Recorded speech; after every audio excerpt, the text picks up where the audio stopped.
What's up, YouTube? It's me, the Artisan MC, and today I'm going to review for you Loki Season 2, Episode 3. Now, I had to take a short break and actually get some sleep before I took this, so this will be a little bit of what seems like a rush job, but it'll probably be a rush job because most of the episode was boring. Just being honest, most of the episode was kind of boring. Now, in this episode, you get to see where Ravonna Renslayer actually went when she left the TVA in season one. And we open up in Chicago in 1868. And Ravonna Renslayer shows up there with Miss Minutes and finds out that there is a mission that she has to do for He Who Remains. And the mission is like He Who Remains Gambit after he pretty much figures out that he's probably going to get killed. He does something to ensure that he comes back. And what Ravonna Renslayer is doing by aid of Miss Minutes is going back in time to a certain point and dropping off an item through a window. So basically, it's like a dead drop back in the past. And this dead drop, to no one's real surprise, is a small child or a young child, and it is a book. And when the child opens it up, he sees the book, and the book is the TVA manual written by Ouroboros. Now, that is completely a problem, I think. Now, the implausible part about this is that a child in 1868 would be able to read that and understand it, even though it's written in English. Him being able to understand the concepts or whatnot in there is a bit surprising to me. But be it as it may, we have to move the story forward and understand that He Who Remains sent this manual back to himself in the past so that himself in the past would have knowledge of the TVA and be able to create the TVA.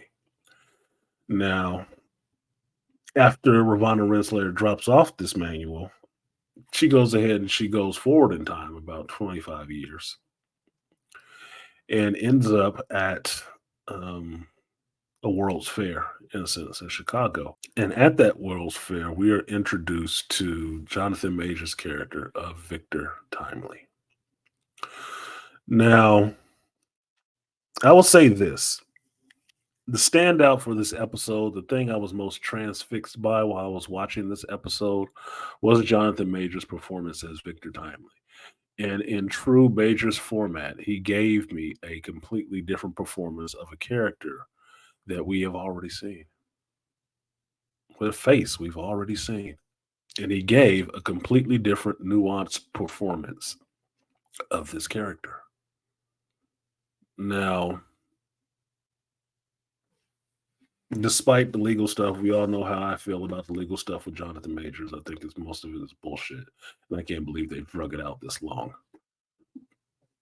And that his girlfriend was allowed to flee the United States instead of being indicted and arrested for assault.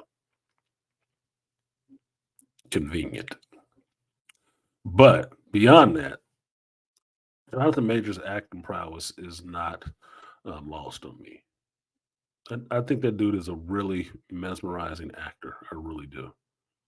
And this appearance of Victor Timely is timely in the sense that it shows another side of this character and another variation on these characters that have variants.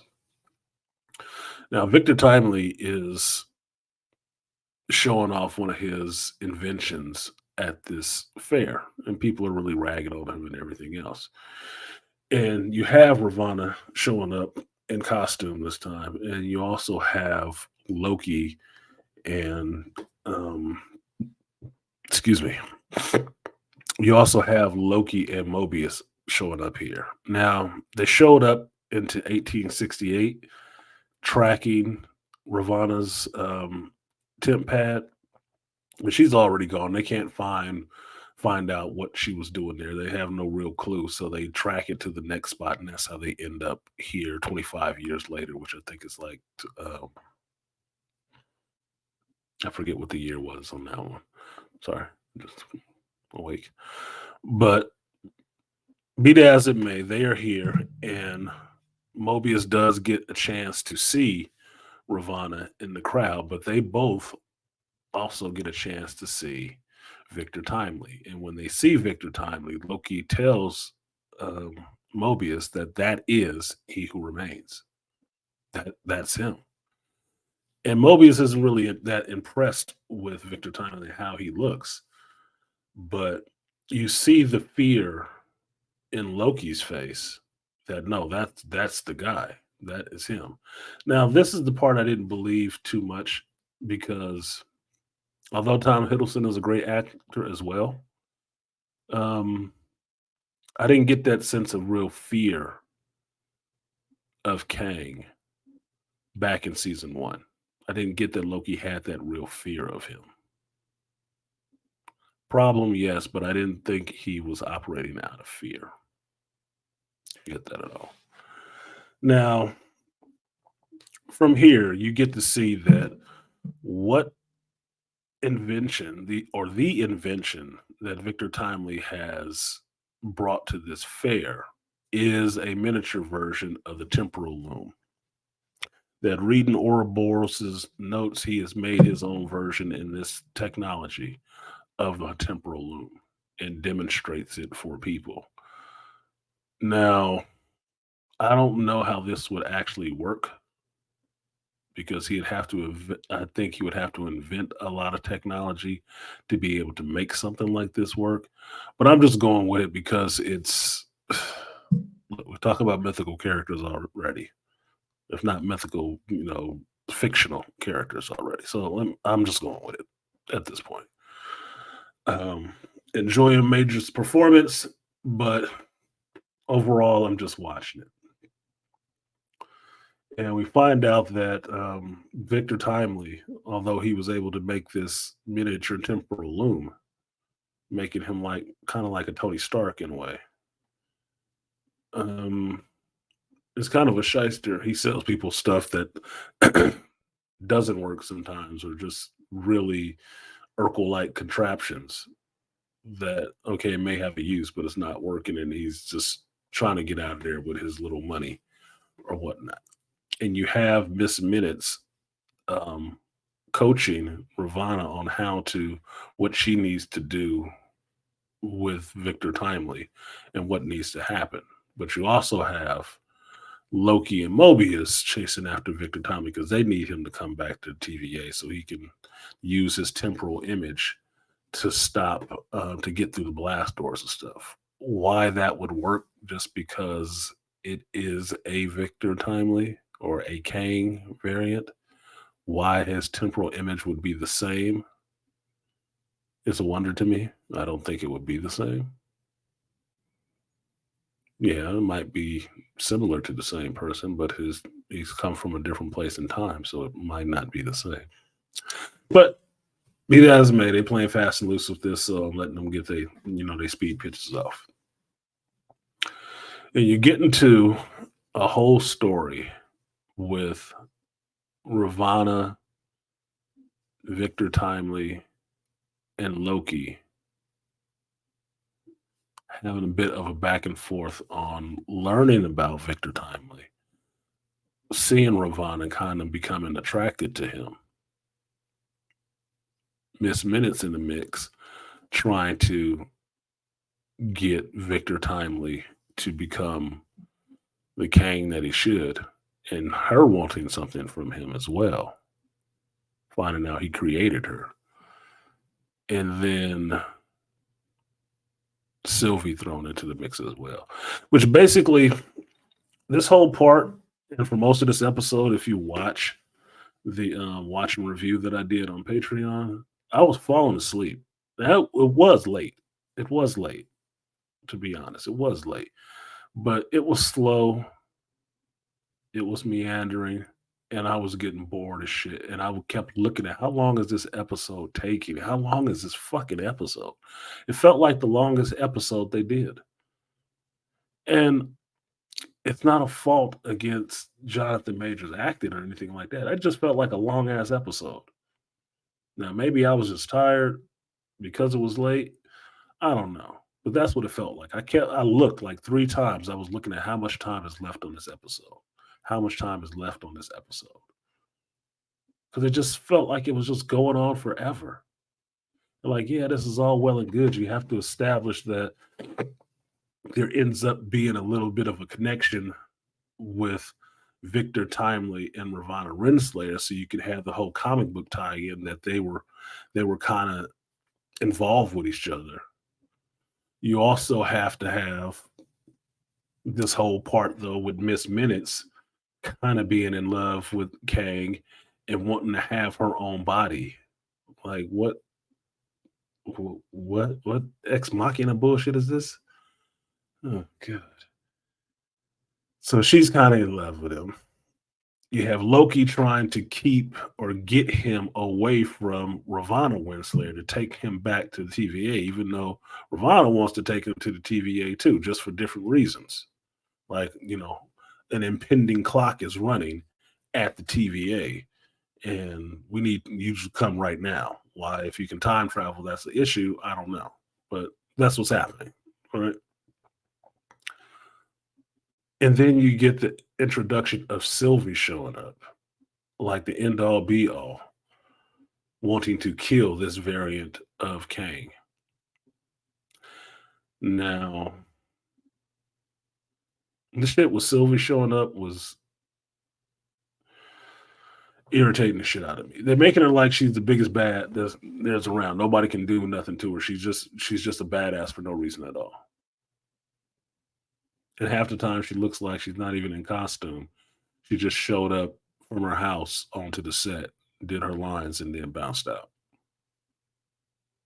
So they making her like kind of like a great white shark in the sense that she just shows up and there's trouble because she told you she gonna kill any Kang she come across. Like, bitch, please. Now the show goes on, and frankly, I was losing interest in this shit at that point with all this back and forth between Ravonna Kang and or Ravonna, Victor Timely, Loki, Mobius getting a chance to talk to Ravonna, Loki talking to. It was mostly boring. It was mostly boring to me. Now, like I said, I don't fault the actors. The actors were doing their job, and there was some seeds in there, some through lines dropped that lead to other things in Kang's history. It's a lot of that they just put in recently in Marvel Comics. So I can see how they're trying to work that all together because that's what the MCU does now. It actually rewrites comic book canon to make these stories work. So whatever BS they come up with on the television side, they can actually backfill into the comic book side as well.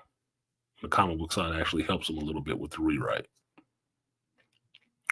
So there's a lot more stuff that they can put in there. How I'm sure they're going to get to is that Kang was basically pulling Ravonna through time, that he took her from time because he liked her and just made her stay. So now she's kind of like a hostage.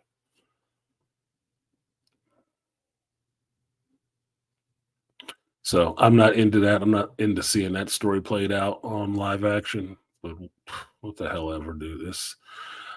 Like I said, I don't. They don't pay me to write this stuff. They just pay me to review it, and they don't even pay me to do that. I do it out of love and duty, apparently. But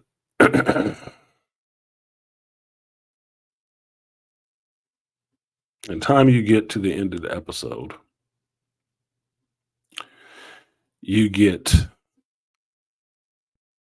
Sylvie leaving, going her way, and Loki, Mobius, and the taking Victor Timely to the TVA. Right, he finally goes through a portal so they can try to stop this, open these blast doors at the temporal loom. But Sylvie is left there with Ravonna Renslayer. And Sylvie, in her great wisdom, has an issue with Ravonna Renslayer, opens a portal and pushes her through the portal that sends her to the end of time, where the body of Kang, or He Who Remains, still sits. Now, I don't know why we needed to see this shit and what it's supposed to mean outside of the fact that time has passed here, which I didn't think that's what happened there. It's the end of time, remember? But we get to see the desiccated body of the black man we know as He Who Remains, sitting there, stabbed through the chest, sitting in a chair, body decaying. And I'm really thinking, like, what the fuck do we need to see that for? Because I already told you guys, I'm really having an issue with them really wanting to show black men getting killed by white women in the MCU all the time. All the time. So any messed up way they can keep showing these brothers, they do. And that's bothering me a lot. Apparently, the only person that can kill a black dude is a white woman in the MCU right now. I'm not saying they need to be killed by anybody, but it's predominant here. This is one of the reasons why I'm not sad that Victoria Alonso is gone, because I think that's her. I think that's her a lot. So I didn't think I needed to see that, but I don't know what the point is of leaving Ravonna Renslayer there at the end of time with his body, being able to see the sacred timeline and all that stuff, and the crumbling temple and whatnot. Why the temple is crumbling, don't know. Was it held together by Kang's energy? Don't know, but it would. If that's the case, I think that temp pad that Sylvie got shouldn't work either. Just saying. So that is where we end the episode. It's supposed to be tragic and everything else. I just think it looks like a shitty Halloween situation. Like, you just have to see that this dude is dead. Like, we didn't know that already. But for me, it was a largely prolonged and boring episode. Now, be that as it may, I will look forward to seeing the episode that comes on tonight, because I want to see what happens now that I'm all caught up. But I'm still 3 episodes. I'm still not grabbed yet. The only thing that grabbed me about this episode is finally getting to see Jonathan Majors. So the only thing that's getting me about this one is seeing Jonathan Majors' performance as Victor Timely, another variation of the same character. That grabbed me. The rest of this episode did not. It was mostly silly in some parts. Like Mobius wasting time with Loki at the World's Fair because he wanted to get food and stuff like that. Like, why are you wasting time? I thought this was important. I thought you were on the clock. You just trying to get him to go through every attraction and eat caramel corn and stuff like. What is y'all on a date? That was dumb, dude. It was really dumb. So, props to Jonathan Majors for getting seen on the screen again since they've been hiding you. I look forward to seeing what this character does at the TVA when he actually meets Ouroboros and how he can actually help the TVA. But with that, I'm gonna go ahead and get out of here. Like, share, subscribe, support the stream if you feel so inclined. I'm artisanmc, and I will see you next time. Peace.